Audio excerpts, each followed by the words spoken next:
Welcome to our YouTube channel. In this video, we'll walk you through the steps to allow only followers that follow you back to mention you on TikTok. Let's get started. Step 1. Open the TikTok app on your device. Step 2. From the home screen, tap on the profile icon located at the bottom drawer. It's usually represented by a person-shaped icon. Step 3. Now, in the top right corner of the profile page, you'll see 3 stacked lines. Tap on those lines to access the TikTok menu. Step 4. From the menu, you'll find the option Settings and Privacy. Tap on it. Step 5. Inside the Settings and Privacy menu, look for Privacy and tap on it. Step 6. Scroll down until you find the Interactions section. Tap on Mentions and Tags. Step 7. Here you'll see the Mentions option. Tap on it. Step 8.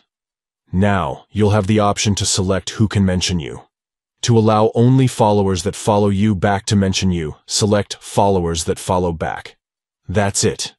You have successfully configured your TikTok account to allow only followers that follow you back to mention you in their videos or comments.